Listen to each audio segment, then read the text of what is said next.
नमस्कार दोस्तों, स्वागत है आपका उत्कर्ष क्लासेज की इस ऑनलाइन क्लास में। दोस्तों, आज हम चर्चा करने जा रहे हैं बेहद खूबसूरत बिंदु जो हिंदी पद्य भाग का, हिंदी की पद्य विधा का एक महत्वपूर्ण टॉपिक माना जाता है, महत्वपूर्ण बिंदु माना जाता है। आपको पता होगा पूर्व की कक्षाओं में हम एक ऐसा ही हिंदी पद्य का संबंधित बिंदु जिसका नाम था अलंकार पढ़ चुके हैं और उसी कड़ी में आज हम आगे बढ़ने जा रहे हैं। बिंदु का नाम है रस। अब रस क्या होता है, पहले इसको ध्यान से सुनिए।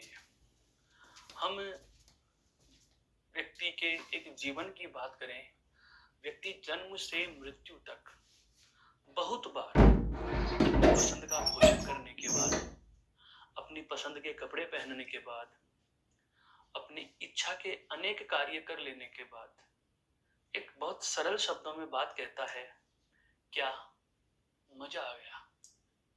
क्या कहता है? मजा आ गया। इसका मतलब यह हुआ कि मजा कोई एक शब्द से तो हम रिलेट नहीं कर पा रहे। मजे के लिए हम यह नहीं कह पा रहे कि केवल स्वादिष्ट भोजन कर लेने की वजह से हमें आनंद की प्राप्ति होती है, या केवल पसंद के कपड़े पहन लेने के बाद आनंद की प्राप्ति होती है, या मनपसंद कार खरीद लेने, या मनपसंद यात्रा कर लेने, या मनपसंद किसी दृश्य को या मन की इच्छा के अनुसार किसी जगह का भ्रमण कर लेने के बाद हमें आनंद की अनुभूति होती है। तो रस क्या चीज है, पहले यह जानेंगे। भाषा के संदर्भ से अलग जानेंगे, कंपटीशन के हिसाब से अलग जानेंगे, और समझने के लिए हम इस बिंदु को अलग तरीके से पढ़ते हैं। तो जो देखो रस है, इस रस को आप एक प्रकार से आनंद का पर्याय मान सकते हो। इसका पर्याय मान सकते हो, आनंद का पर्याय मान सकते हो। एक व्यक्ति जन्म से मृत्यु तक, एक व्यक्ति जन्म से मृत्यु तक बहुत बार यह कह देता है, बहुत अवसरों पर यह कह देता है कि अमुक कार्य करके, अमुक प्रकार का भोजन खाने के बाद, अमुक प्रकार के वस्त्र पहन लेने के बाद, अमुक प्रकार का दृश्य देख लेने के बाद, अमुक स्थान का भ्रमण कर लेने के बाद मुझे आनंद आया, मुझे आनंद आया। तो जहां भी आनंद आता है, एक व्यक्ति को जन्म से लेकर मृत्यु तक, जन्म लेना भी एक आनंद है, वास्तव में मृत्यु भी एक आनंद है, लेकिन एक व्यक्ति जन्म से मृत्यु तक बहुत बार यह कह रहा है कि मुझे आनंद आया। क्या आया? आनंद आया। काव्य की भाषा में इसी आनंद को नाम दिया गया है रस। क्या नाम दिया गया है दोस्तों? रस दिया गया है। अब हिंदी के विद्वानों की बात करें या हिंदी के व्याकरणाचार्यों की बात करें तो वो कुछ और भी बताएंगे, वो कुछ और भी बताएंगे। जैसे हम बात करें, एक चीज होती है विभाव, एक चीज होता है अनुभाव, और एक होता है व्यभिचारी भाव। मैं काव्य के संदर्भ से बता रहा हूं। इन तीनों भावों के, विभाव, अनुभाव और व्याभिचारी भावों के संयोग को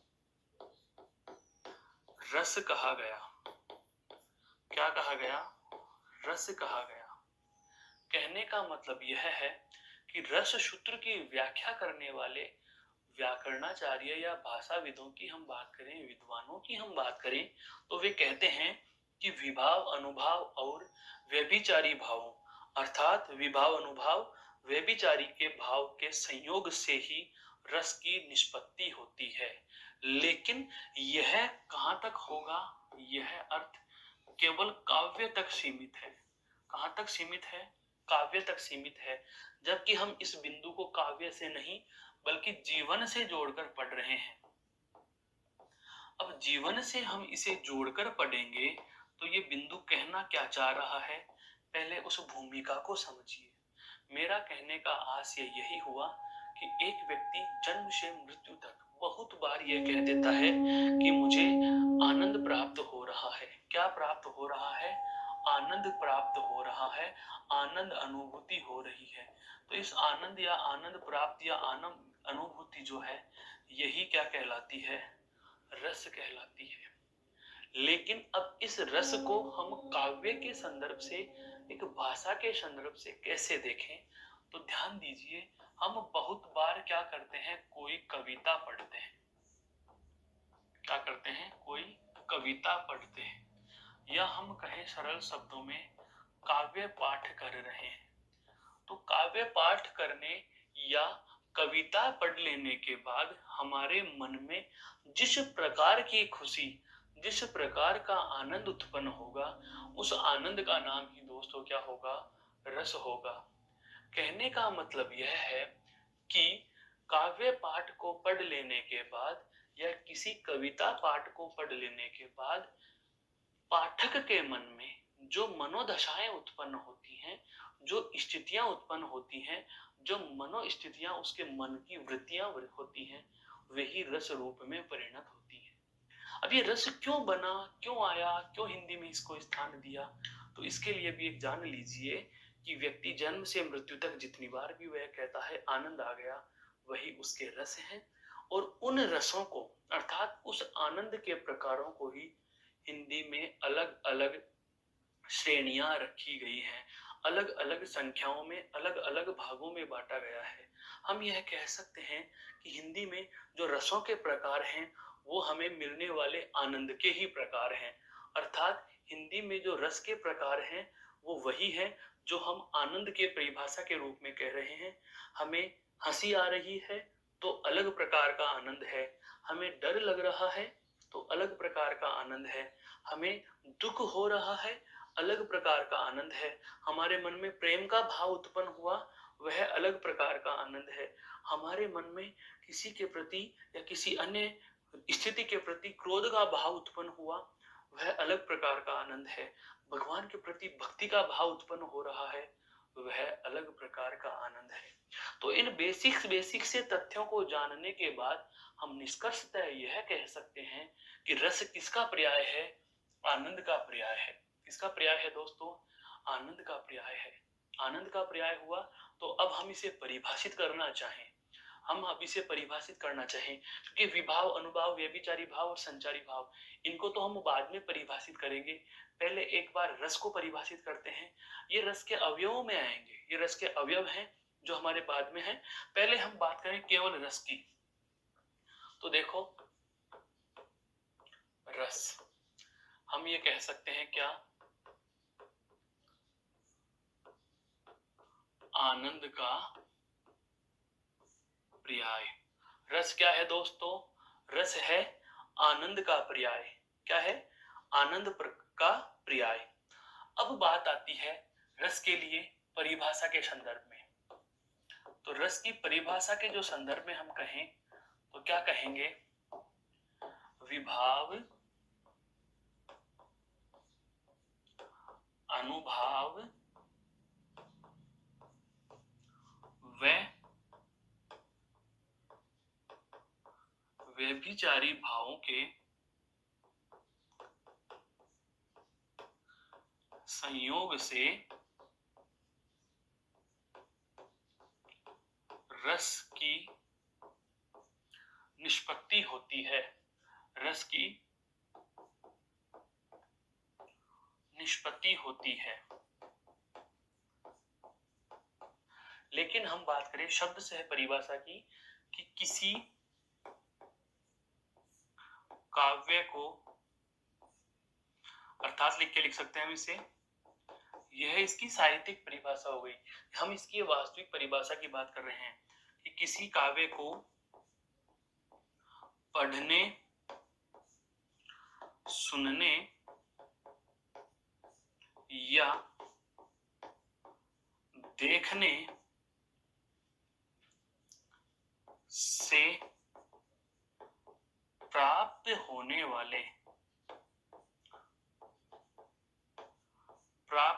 वाले आनंद को रस कहा जाता है। मेरे कहने का मतलब यह हुआ दोस्तों कि जब हम किसी भी मन को पसंद आने वाले या मन को अच्छे लगने वाले काव्य को पढ़ते हैं या हम उस काव्य कविता को सुनते हैं या हम उस कविता को देखते हैं, तो काव्य को पढ़ने, सुनने या देखने के बाद जिस प्रकार के आनंद को हम महसूस करते हैं, उस आनंद का नाम ही दोस्तों हमें क्या कहना है, रस होगा। तो वही वाली बात आ गई कि विभाव, अनुभाव, व्यभिचारी भाव, संयोगाद्रस रस निष्पत्ति। यह जो भरत मुनि ने रस सूत्र दिया था उसमें भी यही कहा गया था कि विभाव, अनुभाव और व्यभिचारी भावों के संयोग से रस की निष्पत्ति होती है। अर्थात किसी काव्य को पढ़ने, सुनने या देखने से प्राप्त होने वाले आनंद का ही नाम क्या होता है दोस्तों, रस होता है। क्या होता है, रस होता है। अब हम बात करें कि यह रस कहां से निकल कर आया या इस रस की आवश्यकता क्यों हुई, तो ध्यान दीजिए। इस रस के लिए, किसी भी रस के लिए सबसे महत्वपूर्ण चीज जो होती है वह होती है दोस्तों स्थायी भाव। क्या होती है, स्थायी भाव। लेकिन इस स्थायी भाव को भी जानने से पहले हम यह कहेंगे कि एक रस के अवयव की बात की जाए, रस के अवयवों की बात की जाए तो मुख्यतः रस का जो एक महत्वपूर्ण भाव है या महत्वपूर्ण जो अवयव है वह है स्थायी भाव। स्थायी भाव के नाम से ही पता चल रहा है यह कैसा होता है, स्थायी होता है। कहने का मतलब यह हुआ कि यदि हमारे मन में जो पहले से मौजूद भाव हैं उन्हें उद्दीप्त कर दिया जाए, उन्हें उद्दीप्त कर दिया जाए, तो उनके उद्दीप्त होने के बाद जो आनंद रूप परिणत होगा उसे ही हम क्या कहेंगे, रस कहेंगे। मेरे कहने का आशय यही हुआ, मेरे कहने का आशय यही हुआ कि हम इस रस की परिभाषा के बाद अगले तथ्य पर अब चर्चा करने वाले जो हैं, देखो यहाँ तो हम केवल इस रस के शब्द के रूप में क्या जाना, आनंद का पर्याय। फिर हमें परिभाषा से क्या पता चला कि रस सूत्र क्या कह रहा है, जो आचार्य भरत मुनि ने दिया उसमें क्या कहा गया कि विभाव, अनुभाव और व्यभिचारी भावों के संयोग से। दोस्तों ये महत्वपूर्ण बात है, संयोग से रस की निष्पत्ति होती है। किस किस के संयोग से, अनुभाव, विभाव और व्यभिचारी भावों के संयोग से रस की निष्पत्ति होती है। लेकिन अब रसावयवों की बात की जाए, रस अवयवों की बात की जाए, हम बात करें रस के अवयव,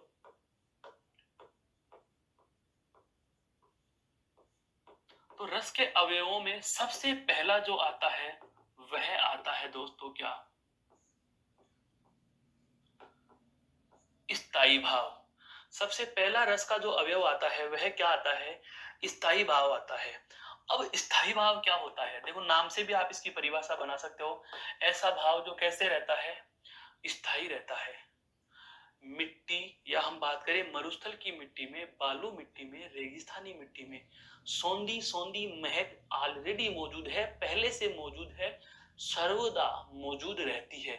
जैसे ही उस पर बारिश की बूंदें गिरेंगी तो वह सौंधी खुशबू बाहर आने लग जाती है। कुछ बात को समझना, कहने का मतलब यह हुआ कि मिट्टी में वह खुशबू पहले से विद्यमान थी, बस बाहर कब आई, जब उसे बारिश की बूंद का पानी मिला।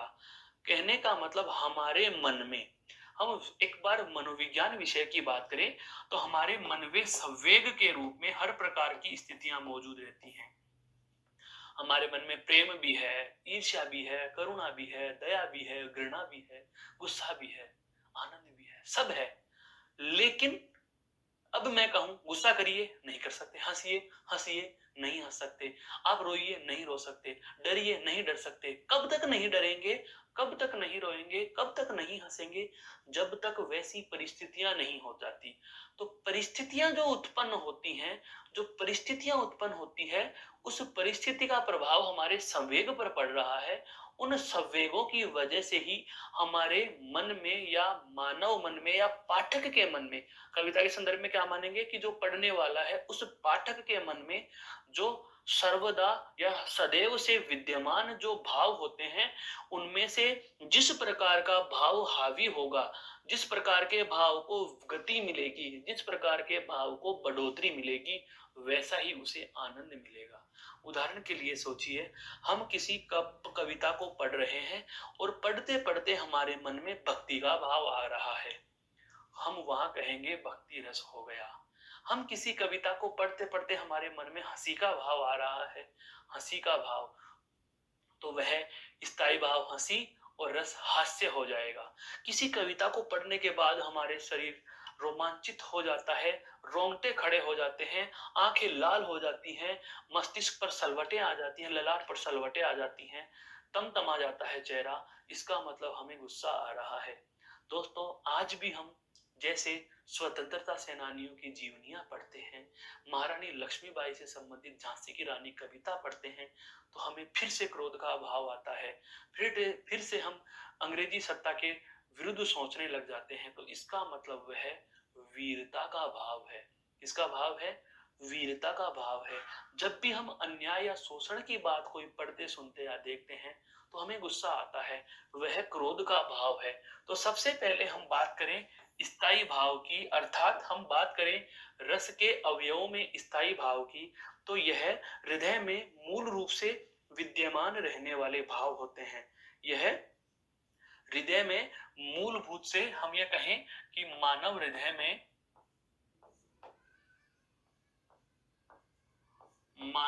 में सदैव से रहने वाले भाव स्थायी भाव कहलाते हैं।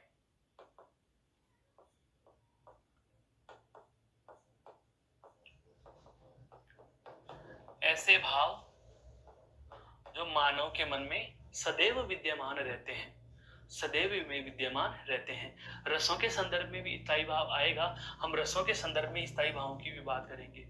तो ऐसे भाव जो मानव के मन में स्थायी रूप से सदैव रहते हैं, हमेशा रहते हैं, हर पल रहते हैं, हर क्षण रहते हैं, उन्हें हम क्या कहते हैं? स्थायी भाव कहते हैं। अर्थात ये चिरकाल से मौजूद वे भाव हैं जो रस रूप में बदलते हैं। कहने का मतलब यह हुआ कि ये लंबे समय से मानव मन में पाए जाने वाले ऐसे भाव हैं जो स्थिति और परिस्थिति के अनुसार हमारे मन में रस को जन्म देते हैं। उन्हें क्या कहा जाता है? स्थायी भाव। अर्थात स्थायी भाव के लिए कहा जाए तो स्थायी भाव जो है दोस्तों, स्थायी भाव रस की पूर्व अवस्था हो गई है, रस की मूल अवस्था हो गई, मूल अवस्था। अर्थात रस कब बनेगा? जब स्थायी भाव को गति मिलेगी। और स्थायी भाव को गति किससे मिलती है दोस्तों? तो वह होता है विभाव। वह क्या होता है दोस्तों? विभाव होता है। वह क्या होता है? विभाव होता है। अर्थात जो वस्तु या परिस्थिति स्थायी भाव को जागृत करती है, जो वस्तु या स्थिति स्थायी भाव को बढ़ा देती है, उसे ही हम क्या कहते हैं? विभाव कहते हैं। उसे ही हम क्या कहते हैं? विभाव कहते हैं। कहने का मतलब यह हुआ कि जिस स्थिति से या जिस परिस्थिति से हमारे स्थायी भावों को गति मिल रही है, वही क्या कहलाते हैं? विभाव कहलाते हैं। तो रस के अवयव में पहला तो क्या हो गया? स्थायी भाव। दूसरा क्या हो जाएगा दोस्तों? विभाव। जिस परिस्थिति या स्थिति है, जिस परिस्थिति या स्थिति से स्थायी भाव उद्दीप्त होता है या स्थायी भाव उद्दीप्त होते हैं, उन्हें विभाव कहते हैं। क्या कहते हैं दोस्तों? उन्हें विभाव कहते हैं। अर्थात विभाव का मतलब यह हुआ, ये वो कंडीशन है जो स्थायी भावों को जागृत करती हैं। ये वो हाल है जो स्थायी भावों को जागृत करती हैं। कहने का मतलब यह हुआ कि स्थायी भाव को पैदा करने में, स्थायी भाव को बढ़ाने में किसका रोल है? विभावों का। उदाहरण से समझो, मेरे मन में भक्ति का भाव पैदा होगा। मेरे मन में भक्ति का भाव पैदा होगा। कब होगा? जब मैं रामायण पढ़ूंगा। कब होगा? जब मैं रामायण पढ़ूंगा। किसके मन में पैदा होगा? पाठक के मन में। किसके मन में पैदा होगा? पाठक के मन में। तो इस पाठक के मन में जब रति स्थायी भाव, और रति भी कौन सी? देवता विषयक या भक्ति विषयक, देवता या भक्ति विषयक जो रति है, भक्ति या देवता विषयक जो रति है, वह स्थायी भाव है। ये रति क्या होता है दोस्तों? स्थायी भाव है। यह स्थायी भाव मेरे मन में क्यों बढ़ा? जब मैंने क्या पढ़ी? रामायण पढ़ी। क्या पढ़ी? रामायण। तो रामायण क्या कहलाएगा? यहाँ पर विभाव कहलाएगा। क्या है? कहलाएगा विभाव कहलाएगा। भगवान श्री राम सीता को देखने के लिए पंचवटी में गए, तो वहां उपवन का दृश्य, रंग बिरंगे फूलों का दृश्य देख करके उनके मन में प्रेम का भाव जागृत होता है। तो जो प्रेम का भाव उनके मन में जागृत करने की वजह बनी, वो कौन थे? वो विभाव थे। वो कौन थे? विभाव थे दोस्तों। कहने का मतलब यह हुआ कि विभाव वे परिस्थितियां होती हैं जिनकी वजह से स्थायी भाव बढ़ता है, जिनकी वजह से स्थायी भाव को क्या मिलती है? गति मिलती है दोस्तों। वह क्या कहलाते हैं? विभाव कहलाते हैं। उम्मीद करता हूं यह वाली बात भी समझ में आई। देखो, रस के अवयव में पहला भाग हमने क्या जाना? स्थायी भाव। स्थायी भाव राम के मन में ऑलरेडी था। स्थायी भाव जो प्रेम का भाव था, वह भगवान श्री राम के मन में था, और जैसे ही उन्होंने बगीचा उपवन देखा, उनके वो प्रेम का भाव बढ़ने लग गया। उनके वह प्रेम का भाव बढ़ने लग गया। तो जिस परिस्थिति या स्थिति की वजह से स्थायी भावों को गति मिलती है, वे क्या कहलाते हैं दोस्तों? तो वे आपके विभाव कहलाते हैं। क्या कहलाते हैं? विभाव कहलाते हैं। कहने का मतलब ये वो हालात हो गए जिन्होंने स्थायी भावों को गति दे दी। क्लियर? अब चलते हैं हम अगले अवयव की ओर। अगला है आपका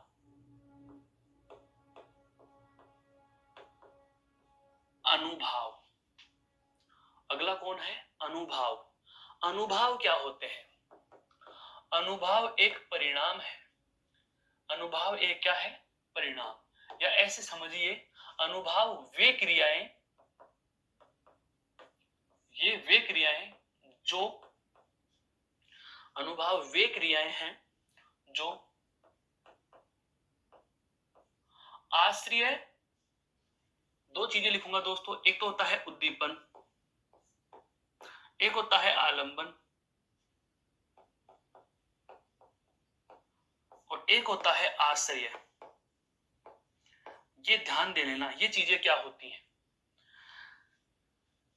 हमारे पास पात्र हैं राम, सीता, प्रेम का भाव जागृत होना, बाग या बगीचा उनका देखना। इनको समझो पहले के। और प्रेम का भाव उत्पन्न हुआ, उसे हम क्या कह रहे हैं? श्रृंगार रस। क्या कह रहे हैं? श्रृंगार रस कह रहे हैं। अब समझो, श्रृंगार किसके मन में आता है? भगवान श्री राम के मन में। भगवान के मन में, राम के मन में श्रृंगार रस क्यों उत्पन्न हुआ? क्योंकि रति स्थायी भाव उनके मन में पहले से ही मौजूद था। पहले से ही क्या था? मौजूद था। और जो पहले से मौजूद जो प्रेम का भाव या जो रति का भाव था, उस रति के भाव को क्या मिली? गति मिली। क्या मिली दोस्तों? गति मिली। गति किसकी वजह से मिली? गति मिलेगी विभाव की वजह से। गति किसकी वजह से मिलेगी? विभाव की वजह से। और विभाव के अंतर्गत हम किसको शामिल करते हैं? एक तो उद्दीपन को और एक आलंबन को। या आप कह सकते हो कि जो ये विभाव है, इस विभाव के हम दो भेद मानते हैं। लिख भी सकते हैं क्या? विभाव के दो भेद कौन कौन होते हैं? एक तो होता है आलंबन और एक होता है उद्दीपन। आलंबन विभाव और उद्दीपन विभाव। एक तो होता है आलंबन विभाव और एक होता है दोस्तों उद्दीपन विभाव। कहने का मतलब यह हुआ, आलंबन का मतलब तो होता है वह पात्र जिसकी वजह से स्थायी भाव बढ़े, और उद्दीपन का मतलब होता है आलंबन की क्रियाएं या आलंबन की चेष्टाएं। बहुत अच्छे से जानो इसको, ये कंसेप्ट समझ में आ जाएगा तो रसों के नाम और उनके स्थायी भाव याद करना मुश्किल नहीं होती। ये स्थिति समझनी है कि कहना क्या चाहा है। रस के अवयवों में दूसरा अवयव है सबसे पहला तो स्थायी भाव। स्थायी भाव किसके मन में था? राम के मन में। दूसरा आया विभाव। विभाव कौन होते हैं? जिसकी वजह से प्रेम जागृत हुआ। प्रेम किसकी वजह से जागृत होता है? तो विभाव के जो दो भेद है, इन दोनों भेदों की वजह से। दो भेद कौन कौन? एक तो आलंबन विभाव और एक उद्दीपन विभाव। आलंबन विभाव कौन होता है? पात्र होता है। आलंबन विभाव कौन होता है? पात्र होता है। और उद्दीपन का मतलब वो सहायक गतिविधियां, आलंबन की चेष्टाएं और सहायक साधन। कहने का मतलब अब इस उदाहरण में समझिए, भगवान श्री राम के मन में रति तो क्या है? स्थायी भाव। रति क्या है? स्थायी भाव। जिसके मन में प्रेम उत्पन्न होता है वह है आश्रय। शब्दावली से परिचित करा रहा हूं, वह क्या है? आश्रय। किसकी वजह से हुआ? विभाव की वजह से। किसकी वजह से हुआ दोस्तों? विभाव की वजह से। विभाव में कौन कौन आए? उद्दीपन और आलंबन। उद्दीपन कौन है? पात्र। पात्र यानी सीता। तो सीता को आप क्या कहोगे? उद्दीपन। सीता को क्या कहोगे? उद्दीपन कहोगे। इसके बाद आलंबन क्या होगा? तो हम क्या कहेंगे? आलंबन में उद्दीपन की चेष्टाएं, उद्दीपन की चेष्टाएं और इसके साथ साथ सहायक, सहायक साधन। सहायक साधन क्या है? जैसे बगीचा है, यह क्या हो जाएगा आपका? उद्दीपन। अर्थात जो उद्दीप्त कर रहे हैं, जो बढ़ा रहे हैं, जिसकी वजह से उद्दीपन के सहायक, उद्दीपन के सहायक। सीता का हंसना, सीता का मुस्कुरा कर देखना, सीता का तिरछी नजरों से देखना, ये सारे के सारे किसमें चले जाएंगे दोस्तों? तो आप यह कह दोगे कि ये उद्दीपन अर्थात बढ़ाने वाले हो गए। ये क्या हो गए दोस्तों? बढ़ाने वाले हो गए। कहने का मतलब यह हुआ कि जो आश्रय है अर्थात जो राम है, भगवान श्री राम के मन में प्रेम का भाव उत्पन्न करने वाले कौन हो गए? आलंबन हो गए। और उद्दीपन का मतलब उद्दीपक हो गए। वो उद्दीपन का मतलब क्या हो जाएगा? वे उद्दीपक हो गए। तो आलंबन कौन थी? सीता। और उद्दीपन कौन हो गए? बाग बगीचा, सीता का हंसकर देखना, सीता का मुस्कुरा कर देखना। कहने का मतलब यही हुआ कि जो अनुभव क्या होता है उसकी हम चर्चा कर रहे थे। वे क्रियाएं जो आश्रय करता है, अर्थात हम कहें आश्रय की चेष्टाएं, आश्रय की चेष्टाएं वो क्या कहलाएंगी दोस्तों? वे कहलाती हैं आपके अनुभाव। क्या कहलाते हैं? अनुभाव। अब इस अनुभाव में भी ध्यान रखना, एक तो होते हैं आपके वाचिक अनुभाव, एक होता है कायिक अनुभाव। वाचिक का मतलब तो मुख से कुछ निकलना, बोल देना। एक होता है काया के, शरीर के अनुसार, शरीर में उन्होंने किस प्रकार से स्थितियां परिवर्तित की, उनकी आंखें लाल हुई या ललाट पर सलवटें पड़ी, उनके पसीना आ रहा है या वो शर्मा रहे हैं, वो होते हैं कायिक अनुभाव। तो हम पारिभाषिक शब्दों को देख रहे हैं। रस के अवयवों में सबसे पहले हमने जाना क्या दोस्तों? स्थायी भाव। दूसरा हमने जाना विभाव। तीसरा हमने जाना अनुभाव। और चौथा और अंतिम जो होता है वह होता है दोस्तों क्या? संचारी भाव। यह क्या होता है?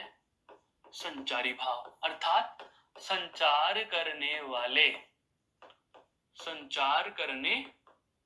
वाले भाव। जब भी आश्रय के हृदय में रस उत्पन्न होगा, जब भी आश्रय के हृदय में रस उत्पन्न होगा,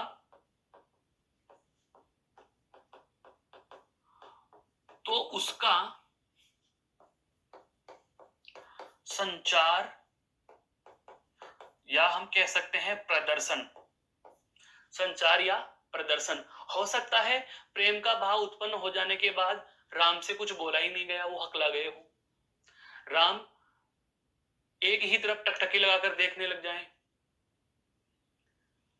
कोई हमें विशेष घटना का ब्यौरा पढ़ने को मिल गया, उसके बाद हम सुन्न हो गए। कोई बात सुनने के बाद हम केवल कल्पनाएं करने लग गए। कोई बात सुनने के बाद पूरा शरीर पसीने पसीने भीग गया। बहुत बार आश्चर्यचकित या अनहोनी घटनाएं हम सुन लेते हैं तो हम एक जगह जड़वत्त हो जाते हैं। तो ये हमारे रस का क्या कर रही हैं? संचार कर रहे हैं, अर्थात रस का संचार या प्रदर्शन करने वाले भाव संचारी भाव कहलाते हैं। संचारी भाव कहलाते हैं। कहने का मतलब यह हुआ दोस्तों कि जब आपको परीक्षा में प्रश्न पूछा जाता है तो अब तक के वर्णन के अनुसार हमारा जो प्रश्न बनता है वह यह बनता है, सबसे पहला तो क्या, कि रस किस किस के संयोग से निष्पत्ति होती है? तो विभाव, अनुभाव और व्यभिचारी भावों के संयोग से रस की निष्पत्ति होगी। एक प्रश्न। दूसरा, रस क्या है? आनंद का नाम है। रस क्या है? आनंद का नाम है। तीसरा जो प्रश्न बनता है वह बनता है रस के अवयवों का, कि मुख्यतः रस के कितने अवयव होते हैं? तो 4 अवयव होते हैं। सबसे पहला स्थायी भाव, दूसरा विभाव, तीसरा अनुभाव और चौथा संचारी भाव। अब हम एक बोर्ड पर इन सबको लिखें तो कैसे लिखेंगे? रस के अवयव कितने हो गए? 4। सबसे पहले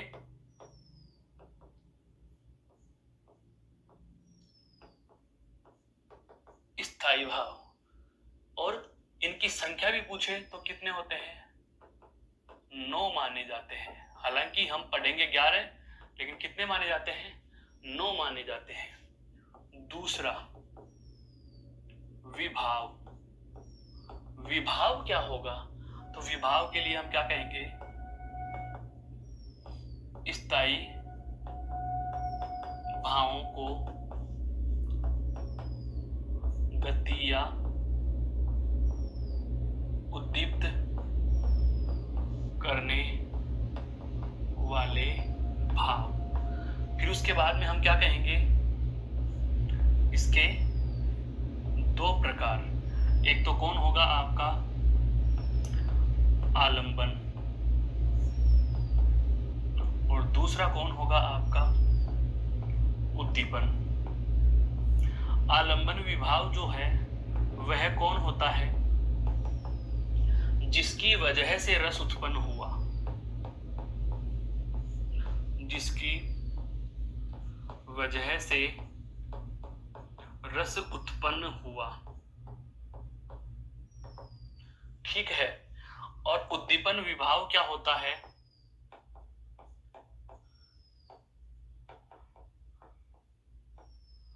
आलंबन की चेष्टा व अन्य सहायक, जैसे बाग बगीचा है, उपवन है, युद्ध भूमि का दृश्य है,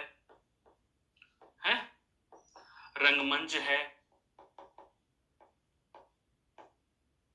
हो सकता है खेल का मैदान हो। कहने का मतलब यह हुआ कि वह कंडीशंस जिनकी वजह से, और उद्दीपन का मतलब क्या है, वृद्धि किससे होगी, राम के मन में प्रेम उत्पन्न हुआ। तो रति तो स्थायी भाव था, रति तो स्थायी भाव था, प्रेम को वृद्धि होने का कारण कौन है, सीता, और सीता के काम। तो सीता कौन हो गई, आलम्बन। सीता की चेष्टाएं, बाग बगीचा, सुंदरता, उस शाम का दृश्य या सुबह का दृश्य, मनोरम वातावरण, प्रकृति में चिड़ियाओं की चहचहाट, नदियों का कलरव, ये सब कुछ, ये किस में चले जाएंगे, अन्य सहायक। ये सब क्या कहलाएंगे दोस्तों, उद्दीपन विभाव। ये क्या कहलाएंगे, उद्दीपन विभाव। और जब रस उत्पन्न हो गया, तो जिसके मन में जो उत्पन्न हो रहा है, तो मन में उत्पन्न होने के बाद भगवान श्री राम ने क्या किया, आश्रय, आश्रय की चेष्टाएं, आश्रय की चेष्टाएं क्या कहलाती हैं, आपके अनुभाव कहलाती हैं। नंबर 4 पे हमने क्या जाना, संचारी भाव, अर्थात रस का, रस के संचार या प्रदर्शक, अर्थात जिनसे हमें रस दिखाई दे रहा है। यहां पर हम आश्रय को और परिभाषित कर लेते हैं, तो आप चाहें तो लिख सकते हैं आश्रय को भी, कि आश्रय क्या होगा। तो आश्रय में हम कहेंगे जिसके मन में रस उत्पन्न होता है, जिसके मन में रस उत्पन्न होता है, जिसके मन में रस उत्पन्न होता है, वह क्या कहलाता है दोस्तों, आश्रय कहलाता है। प्रश्न कितने सारे बन गए, ये देखो। सबसे पहला प्रश्न, रस के अवयव कितने होंगे, 4 अवयव होंगे। विभाव कितने प्रकार के होते हैं, 2 प्रकार के होते हैं, आलंबन विभाव और उद्दीपन विभाव। बात करी जाए आपसे अनुभाव की, तो अनुभाव के कितने प्रकार माने जाते हैं, आपको यह भी बता देता हूं। अनुभाव के 4 प्रकार माने जाते हैं। कितने प्रकार माने जाते हैं, 4 प्रकार माने जाते हैं दोस्तों। अनुभाव के 4 प्रकार माने जाते हैं। कौन कौन से, देखो, एक तो होता है कायिक, कायिक, काया से अर्थात शरीर से प्रेम का प्रदर्शन करना। एक होता है मानसिक, एक होता है आहार्य, और एक होता है सात्विक। सात्विक की संख्या कितनी होती है, 8 होती है। सात्विक की संख्या कितनी होती है, 8 होती है। यह चीजें खैर हालांकि आपको अंदर तक नहीं पूछता, क्योंकि ये विषय विशेष की जानकारी है, पर हमें पता होनी चाहिए कि उद्दीपन विभाव, उद्दीपन किसको कहते हैं, उद्दीपन विभाव में आते हैं आलंबन की चेष्टाएं और अन्य सहायक चीजें, जिसकी वजह से आश्रय के मन में होने वाले रस को, उत्पन्न होने वाले स्थायी भाव को गति मिल रही है। आलंबन विभाव कौन है, जिसकी वजह से रस उत्पन्न हुआ। विभाव कौन है, जो हमारे रस के उत्पन्न होने का कारण बनते हैं, और हमारे रस के जो उत्पन्न होने के कारण है उनको क्या कहा गया, स्थायी भाव। अनुभाव क्या है, आश्रय की चेष्टाएं। आश्रय कौन है, आश्रय वह है जिसके मन में रस उत्पन्न हो रहा है। आश्रय कौन है, जिसके मन में रस उत्पन्न हो रहा है। अब हम बात करें कि जैसे एक तो थे कौन, राम, एक कौन थे, सीता, एक वहां पर क्या था, बगीचा है, एक क्या था दोस्तों, बगीचा। भाव कौन सा, प्रेम का। रस कौन सा, श्रृंगार। और स्थायी भाव क्या है, रति। अब आप इनको नाम भी दे सकते हो कि कौन से में क्या चीजें लिखी जाएंगी। देखो कैसे, सबसे पहले मैं बात करूं कि राम कौन है, तो आप कहोगे कि सर राम है आश्रय। क्यों, जिसके मन में रस उत्पन्न होता है। आश्रय यानी पाठक, आश्रय यानी पाठक या दर्शक या श्रोता। ये तीन चीजें तो थी, क्योंकि रस की परिभाषा क्या कह रही है, काव्य को पढ़ने के बाद पाठक होगा, काव्य को सुनने के बाद श्रोता होगा, या दृश्य को देखने के बाद दर्शक होगा। तो ये जो होता है वही आश्रय होता है। तो जिसके मन में रस उत्पन्न हुआ वह तो कौन हो गया, राम। जिसकी वजह से उत्पन्न हुआ वह कौन थी, सीता। वह कौन थी, सीता। बड़ा क्या है, प्रेम। तो ये प्रेम या रति जो है, यह क्या है दोस्तों, स्थायी भाव। यह क्या है, स्थायी भाव। ये दोनों के दोनों मिलकर क्या कहलाएंगे, ये दोनों के दोनों मिलकर तो कहलाएंगे दोस्तों विभाव। क्या कहलाएंगे, विभाव। इसमें सीता को अकेले को नाम दिया जाए तो सीता तो क्या हो जाएगी, आपके आलंबन। और बगीचा क्या हो जाएगा आपका दोस्तों? उद्दीपन। बगीचा क्या हो जाएगा? उद्दीपन। और श्रृंगार क्या हो जाएगा? रस। उम्मीद करता हूं पूरे के पूरे रस की जो थ्योरी थी, जो वास्तव में एक विद्यार्थी होने के नाते आपको और अध्यापक होने के नाते मुझे समझाना जरूरी था, आपको समझना जरूरी था, यह आपके लिए बेहद महत्वपूर्ण स्लाइड है। आप इसे एक बार और गौर से पढ़ लीजिए दोस्तों।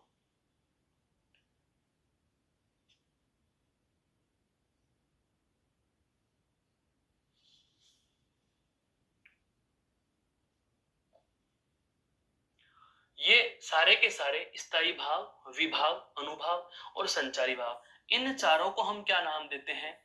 इन चारों को हम देते हैं रस के अवयव या रस के अंग या रस अवयव। रस के चार मुख्य भाग, स्थायी भाव, विभाव, अनुभाव और संचारी भाव। प्रश्न ऐसे भी बन जाते हैं, जैसे विकल्प दे दिया, रस के अवयवों में नहीं गिना जाता स्थायी भाव, विभाव, अनुभाव और उद्दीपन विभाव। तो उद्दीपन विभाव विभाव है, ये रस का अवयव सीधे नहीं हुआ। स्थायी भाव, विभाव, अनुभाव और संचारी भाव। अब हमारा जो अगला तथ्य आता है संचारी भावों के लिए, तो ध्यान रखना दोस्तों, इनके लिए भी मैं आपको बता देता हूं। इनकी जो संख्या होती है वह भी पूछी गई है बहुत सारी परीक्षाओं में कि संचारी भावों की संख्या कितनी होती है? 33 होती है। आपके लिए केवल जानना यही जरूरी था कि संचारी भाव अर्थात रस में ऐसा कौन सा बिंदु जिनकी सबसे ज्यादा संख्या होती है, तो वह है क्या? संचारी भाव। संचारी भावों की संख्या कितनी होती है दोस्तों? 33 होती है। और बात आ जाए 33 कौन कौन से, तो आप यह देख सकते हो, जैसे संचारी भाव की संख्या में सबसे पहला है हर्ष। सबसे पहला है कौन सा? हर्ष, खुशी है। विषाद, त्रास, लज्जा, ग्लानि, चिंता, शंका, असूया, अमर्ष, मोह, गर्व, उत्सुकता है, जल्दबाजी, इसको हम कहते हैं एक्साइटेड है, चपलता, दीनता, जड़ता। अभी अभी बात आई थी, जैसे कि कोई घटना सुन ली और स्तब्ध हो गए हैं, जड़ता, आवेग, निर्वेद, गति, मति, विबोध, वितर्क, शर्म है, आलस्य, निद्रा, स्वप्न, स्मृति, मद, उन्माद, अवहितता, अपस्मार, व्याधि और मरण। ये सारे के सारे नाम आपको याद करना जरूरी नहीं है, हमें केवल इतना पता होना चाहिए कि संचारी भावों की संख्या कितनी होती है? 33 होती है। संचारी भावों की संख्या कितनी होती है दोस्तों? 33 होती है। और ये सब के सब किसके मन में उत्पन्न होते हैं? आश्रय के मन में। आप चाहो तो ये कह सकते हो क्या कि आश्रय का मतलब कौन हो गया? या तो पाठक हो गया, या दर्शक हो गया, या श्रोता हो गया। पाठक, दर्शक या श्रोता। पाठक, दर्शक या श्रोता के मन में, ध्यान रखना, स्थायी भाव होता है स्थिर। स्थायी भाव क्या होता है? स्थिर। और ये कैसे होते हैं? ये अस्थिर होते हैं। ध्यान रखना दोस्तों, ये थोड़ी देर के लिए होंगे, उसके बाद गायब हो जाएंगे। थोड़ी देर के लिए प्रदर्शित होंगे, फिर गायब हो जाएंगे। जैसे स्वप्न थोड़ी देर के लिए रहा है, निद्रा थोड़ी देर के लिए रही, थकान थोड़ी देर के लिए रही, आलस थोड़ी देर के लिए रहा, जड़ता थोड़ी देर के लिए ही है, त्रास थोड़ी देर रहा, ग्लानि हमें चंद समय हुई, चिंता हमें चंद समय हुई, अमर्ष थोड़ी देर हुआ, मोह किसी चीज का या गौरव थोड़ी देर के लिए महसूस कर रहे हैं, उसके बाद ये भाव चला जाता है।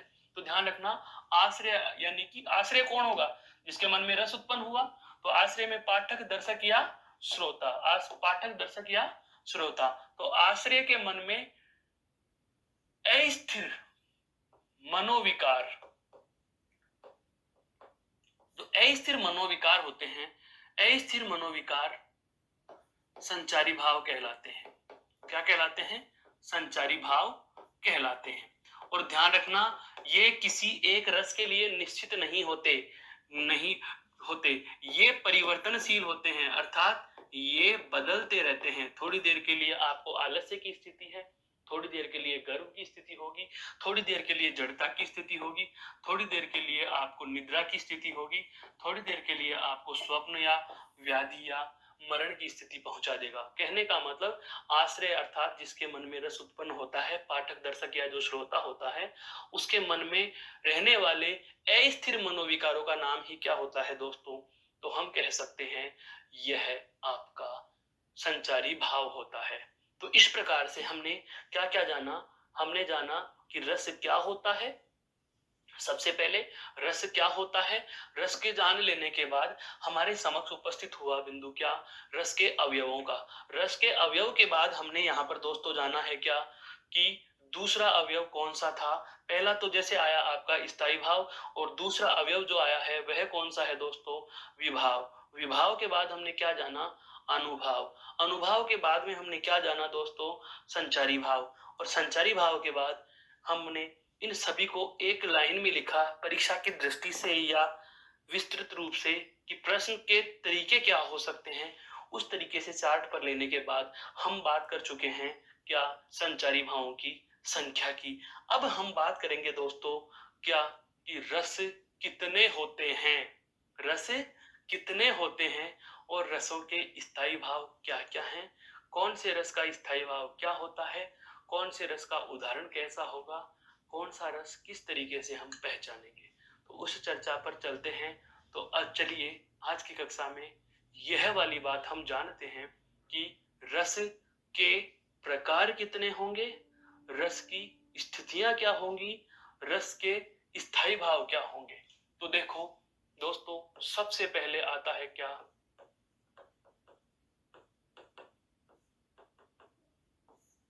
रस के प्रकार। रस के प्रकार। तो रस के प्रकार की बात करें तो हमें यहाँ पर सीधे ही लिखना है। कितने रसों के नाम लिखेंगे हम? 11। होते वास्तव में 9 हैं। अगर आपसे पूछा जाए स्थायी भावों की संख्या कितनी होती है? 9। लेकिन रसों की संख्या हम हिंदी में 11 पढ़ते हैं। 11 के 11 रस हमें पता होने चाहिए दोस्तों। 11 के 11 रस ही हमें पता होने चाहिए, क्योंकि वो सभी के सभी नाम, सभी के सभी रस हमारे लिए बड़े महत्व के होते हैं। देखो, हम बात कर रहे हैं रसों के प्रकारों की। तो एक तरफ तो हम लिखेंगे क्या? रस का नाम, और एक तरफ लिख देंगे क्या? उसका स्थायी भाव। अधीनस्थ बोर्ड के अनुसार हम बात करें तो केवल यहीं तक हमारे प्रश्न समाप्त हो जाते हैं। या तो रसायनों में से प्रश्न पूछ लेता है, या फिर ज्यादा थोड़ा सा कठिन बनाना चाहता है तो वह यह पूछ लेता है कोई भी एक विशेष रस का नाम देकर के कि अमुक रस का स्थायी भाव क्या होगा। यह हमें पता होना चाहिए। तो दोस्तों देखो, सबसे पहला हम बात कर रहे हैं, कौन सा रस लेंगे?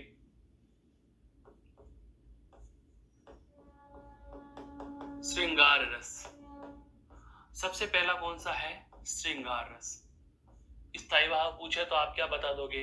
रति। श्रृंगार का स्थायी भाव क्या होता है दोस्तों? रति होता है। दूसरा हास्य रस। हास्य रस का स्थायी भाव क्या होगा? हंसी यानी हास। हंसी या हास। हास भी मिल सकता है, हंसी भी मिल सकता है, हास या हंसी। तीसरा है आपका करुण रस। तीसरा रस क्या है दोस्तों? करुण रस। और करुण रस का स्थायी भाव क्या होगा दोस्तों? शोक। करुण रस का स्थायी भाव क्या होता है दोस्तों? शोक होता है, शोक है। उसके बाद नंबर 4 पे आता है आपका वीर रस। कौन सा आता है दोस्तों? वीर रस। वीर के बाद में आता है आपका कौन सा? अद्भुत रस। कौन सा आता है दोस्तों? अद्भुत रस। वीर का स्थायी भाव क्या होगा? उत्साह है। अद्भुत का मतलब विस्मय, आश्चर्य। अद्भुत रस का स्थायी भाव क्या हो जाएगा दोस्तों? विस्मय अर्थात आश्चर्य हो जाएगा है। अगले रस पर चलते हैं हम। एक तरफ क्या लिखेंगे? वही रस का नाम, और एक तरफ आ जाएगा उसका दोस्तों स्थायी भाव। 5 के बाद छठा रस। अद्भुत के बाद है आपका भयानक रस। भयानक का भय अर्थात डर। भयानक रस का स्थायी भाव क्या होगा दोस्तों? भय। उसके बाद रौद्र। रौद्र का क्या होता है दोस्तों? क्रोध। रौद्र रस का स्थायी भाव क्या होगा? क्रोध। उसके बाद आता है जैसे वात्सल्य। क्या है दोस्तों? वात्सल्य। वात्सल्य का स्थायी भाव क्या होता है? वत्सल। क्या होता है? वत्सल होता है। उसके बाद हम बात करें जैसे एक रस आता है कौन सा? विभत्स। विभत्स का क्या होता है? जुगुप्सा। क्या होता है दोस्तों? विभत्स का स्थायी भाव जुगुप्सा यानी घृणा। विभत्स का स्थायी भाव क्या होता है? घृणा है। उसके बाद आता है एक आपका शांत रस। और शांत रस का स्थायी भाव क्या होता है दोस्तों? सम यानी निर्वेद। और अंतिम रस की बात की जाए तो आपका है कौन सा? भक्ति रस, जिसको कहा जाता है देवता विषयक रति। देवता विषयक रति। यह इस प्रकार से आपके समक्ष 11 रसों के नाम और उनके स्थायी भाव हैं। कहने का मतलब प्रश्न क्या बनता है वो जानो। अब आपसे यह नहीं पूछेगा कि रस के स्थायी भाव कितने होते हैं, कदापि नहीं पूछता, क्योंकि रस 11 हैं और 11 के स्थायी भाव भी कितने होंगे? 11 होंगे। प्रश्न क्या बनता है? हमसे इनके स्थायी भावों को सुमेलित करवा सकता है। एक तरफ जैसे स्थायी भाव दे दिए, एक तरफ रस दे दिए और ऊपर नीचे लिख देगा। ऊपर नीचे लिख देगा जैसे करुण के सामने शोक लिख दिया, करुण के सामने शोक लिख दिया, हास के सामने उत्साह लिख दिया, वीर के सामने रति लिख दिया और श्रृंगार के सामने उत्साह लिख दे। अब आपको सुमेलित करना है। जैसे सुमेलित वाले प्रश्न नहीं आते, ऐसे हम सुमेलित करते हैं। ए के साथ दे को जोड़ दिया, दे के साथ बे को जोड़ दिया, से के साथ से को जोड़ दिया। तो इस प्रकार से जो सुमेलित कराने वाले प्रश्न हो सकते हैं, या तो ऐसा प्रश्न इनमें से बनता है या फिर सीधे ही कह दिया जाता है। जैसे अधीनस्थ बोर्ड की परीक्षाओं में यही पूछ लिया जाता है, वात्सल्य रस का स्थायी भाव निम्न में से है। 4 विकल्पों में 4 स्थायी भावों के नाम होंगे, कौन सा होगा आपको यह पहचान कर निश्चित कर देना होता है, चिन्हित कर देना होता है। तो दोस्तों मेरे हिसाब से आपके यह वाली बात भी समझ में आ चुकी होगी कि आपको यदि पूछा जाए कौन से रस का स्थायी भाव क्या है तो आप समझ जाओगे। कहने का आशय यही हुआ कि रस के नाम के साथ उसका स्थायी भाव। हालांकि यह सारणी के रूप में हम याद करते हैं, तो सारणी के रूप में भी देखो बिना देखे हम बोल सकते हैं श्रृंगार का क्या होगा? रति होगा। श्रृंगार का क्या होगा? रति होगा। अब श्रृंगार प्रकार के 2 रस और हैं। श्रृंगार प्रकार का रस एक और है कौन सा? आपका वात्सल्य रस। श्रृंगार के जैसा ही एक कौन सा रस है? भक्ति रस। तो ये तीनों रस एक जैसे से हैं। इन तीनों में ही प्रेम की बात होगी। अब प्रेम किसका किससे होगा यह हम अब चर्चा करने वाले हैं थोड़ी देर बाद। तो श्रृंगार का रति, वात्सल्य का वत्सल और भक्ति का देविषयक रति। उसके बाद देखो 2 रस, एक तो रौद्र और एक भयानक। तो रौद्र का क्या हो जाएगा दोस्तों? क्रोध। और भयानक का क्या हो जाएगा? भय। फिर आता है आपका शांत और करुण। तो शांत का सम, करुण का शोक। शांत और करुण, इस तरीके से इनके युग्म भी बना सकते हैं। फिर आता है आपका वीर, जिसके साथ हम बोलते हैं उत्साह। वीर के साथ हम क्या बोलते हैं दोस्तों? उत्साह बोलते हैं। वीर के साथ हम क्या बोलते हैं? उत्साह बोलते हैं। जैसे फिर आते हैं गणित रसों में नाम, क्या? केवल विभत्स रस। कौन सा आता है? विभत्स रस। विभत्स का क्या होगा? जुगुप्सा या घृणा। और एक है आपका कौन सा? अद्भुत रस, अर्थात आश्चर्यचकित कर देने वाला रस। विभत्स और हास्य ये दोनों एक जैसे से रस हैं, इनमें आश्चर्य या हंसी खुशी की बातें होंगी। तो ये 11 रसों के नाम और उनके स्थायी भावों के नाम मैंने आपके समक्ष रखे हैं। अब हम बात करेंगे दोस्तों एक एक रस की और उसके उदाहरण की, कि कौन से रस का स्थायी भाव तो क्या होगा और क्या उसका वर्णन होता है, क्या उसकी परिभाषा होती है। एक बार आप इस स्लाइड को गौर से देख लीजिए।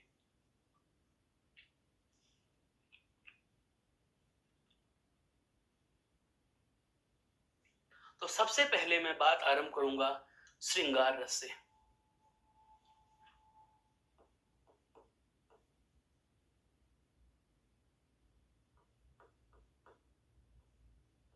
श्रृंगार रस।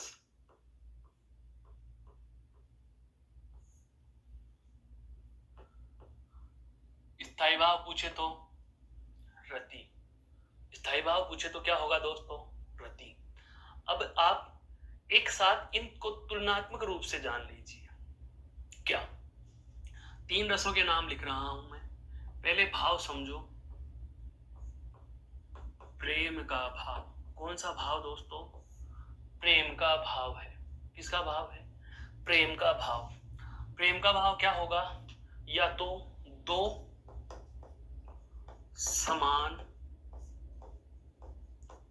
उम्र का, दो के समान उम्र का, अर्थात जैसा कि नायक नायिका का प्रेम है, राधा कृष्ण का प्रेम है, राधा कृष्ण का प्रेम है, राम सीता का प्रेम है।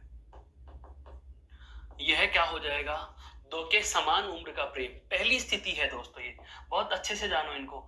रसों के उदाहरण और उनकी परिभाषा को रट लेना। रस नहीं होता, रस कहना क्या चाह रहा है उस बात को समझो। दो के समान उम्र का प्रेम हो, प्रेम के भाव में, पहली स्थिति। दूसरी स्थिति क्या होती है?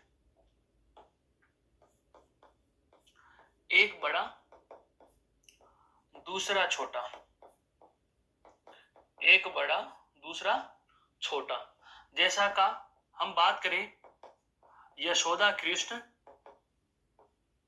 या हम करें बात कौशल्या राम। कौशल्या राम का प्रेम और यशोदा कृष्ण का प्रेम। तीसरा और महत्वपूर्ण है, तीसरा जो प्रेम है वह कैसा है? भगवान का भक्त से, भगवान का भक्त से और भक्त का भगवान से। और इसकी स्थिति कौन सी है? जैसे कृष्ण सूरदास है, जैसे राम तुलसी, जैसे कृष्ण रसखान,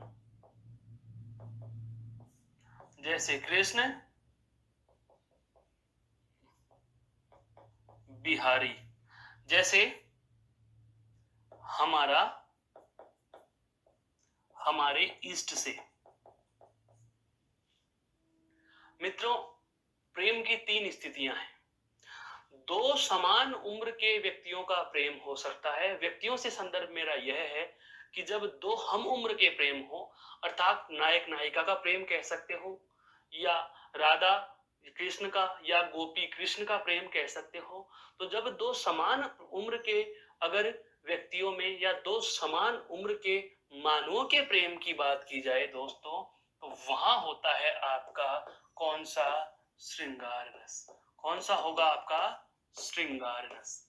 एक बात समझ में आ चुकी।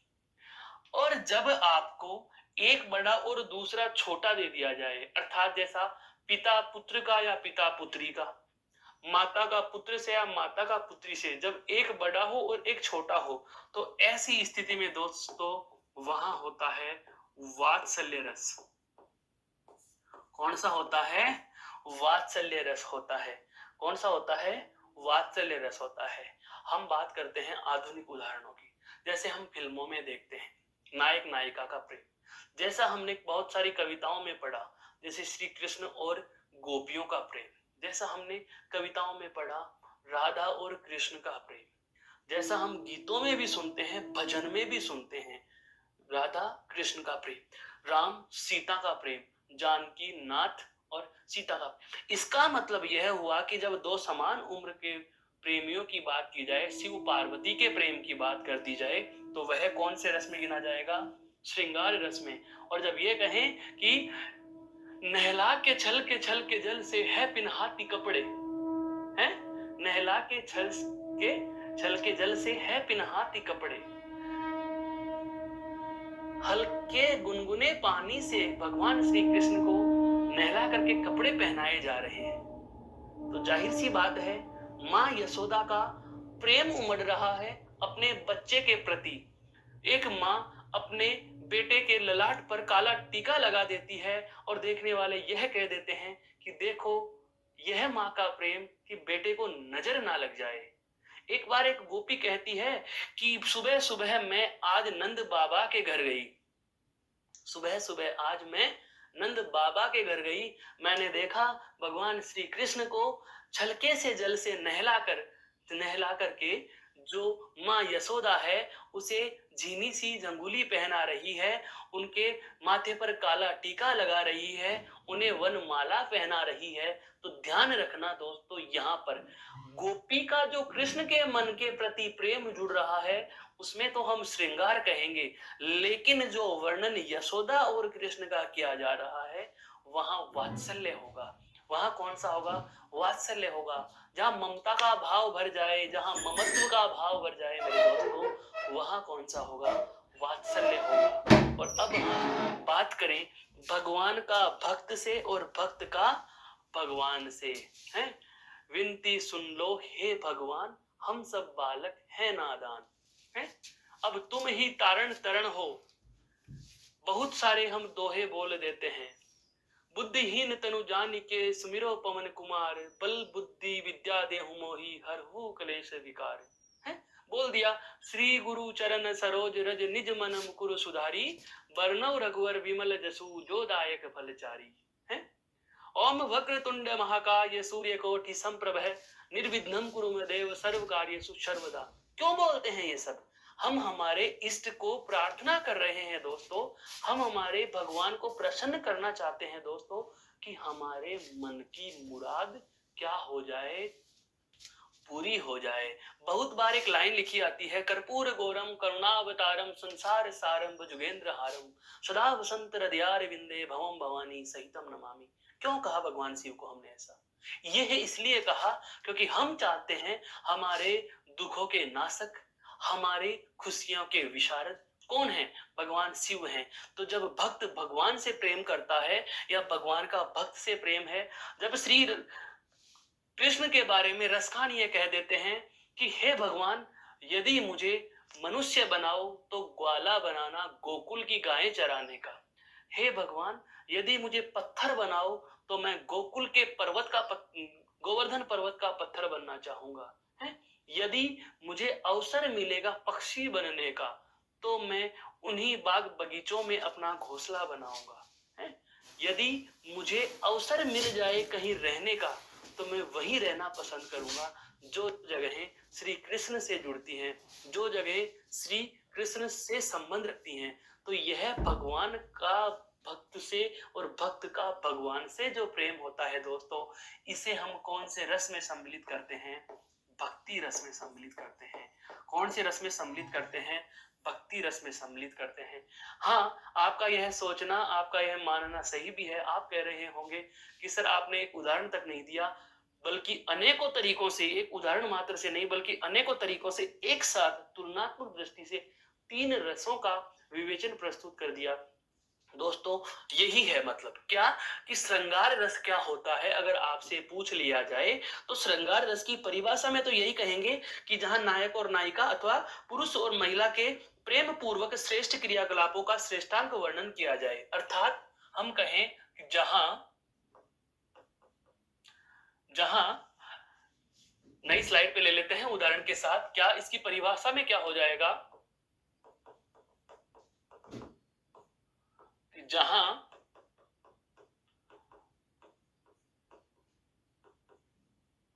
नायक नायिका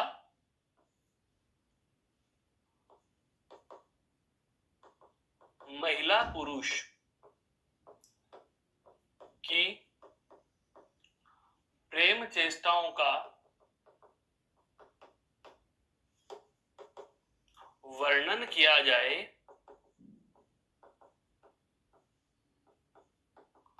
तो वहां श्रृंगार रस होगा।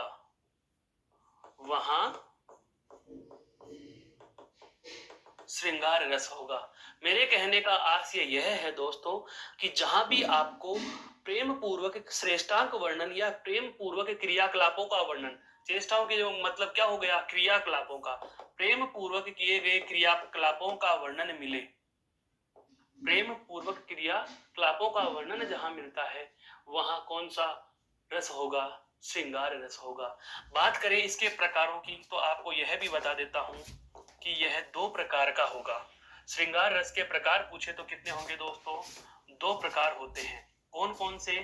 एक आता है इसका संयोग श्रृंगार, हालांकि इतना डेप्थ नहीं पूछता पर हमें पता होना चाहिए। एक तो है संयोग श्रृंगार और दूसरा यदि आपसे पूछा जाए तो दूसरा होता है दोस्तों क्या, वियोग श्रृंगार। श्रृंगार रस के कितने प्रकार? 2, संयोग श्रृंगार और वियोग श्रृंगार। मेरे कहने का आशय यह है कि श्रृंगार रस के प्रकार कितने हैं? 2। संयोग का मतलब तो यह हुआ मिलन का यदि वर्णन हो, मिलन का यदि वर्णन प्रस्तुत किया जाए तो वहां कौन सा होगा, संयोग होगा। कौन सा होगा? संयोग। राम और सीता का उपवन में मिलन वर्णन संयोग श्रृंगार में चला जाएगा। राधा और कृष्ण का मिलन वर्णन संयोग श्रृंगार, नायक नायिका का मिलन वर्णन संयोग श्रृंगार। यदि हम बात करें कि जब सीता माँ का अपहरण हो जाता है, रावण के द्वारा अपहरण कर लिया गया, उसके बाद राम की जो दशा थी वह कौन सी थी? वियोग वर्णन में, अर्थात बिछोहे का वर्णन। बिछोहे का मतलब अलग अलग, अलग होने का वर्णन, अलग होने या अलग रहने की स्थिति का वर्णन, अलग होने या अलग रहने की स्थिति का यदि हमें वर्णन दे दिया जाए तो उसमें कौन सा श्रृंगार होगा? वियोग श्रृंगार होगा। उदाहरण को देखो, राम को रूप निहारती जानकी, कहां निहार रही है? जब राम सामने है, प्रत्यक्ष है। राम को रूप निहारती जानकी कौन सी? बस यहीं से हमें पता चल गया कि भगवान श्री राम और जानकी का क्या है, प्रेम वर्णन है। कौन सा है?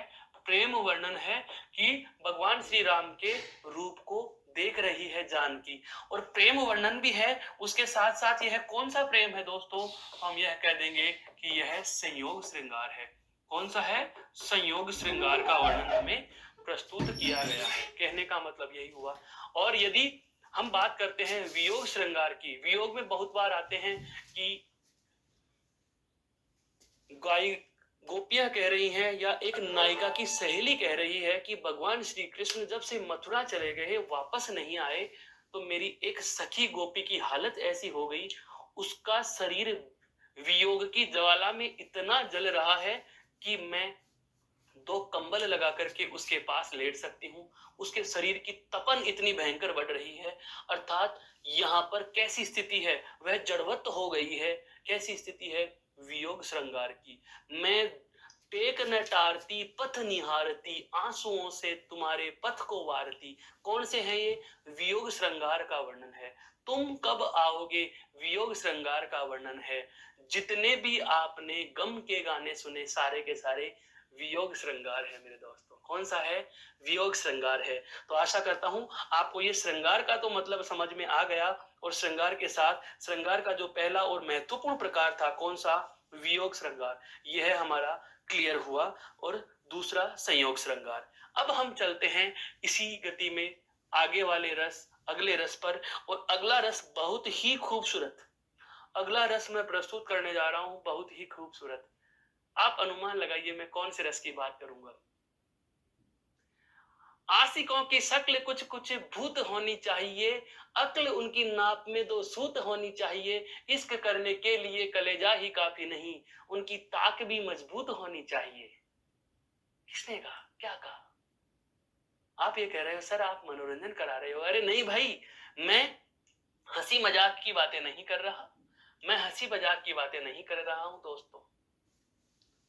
अब हम जो बात करने जाएंगे, अगली कक्षा में जिस बात पर हम चर्चा करेंगे, वह हमारी होगी हास्य रस पर।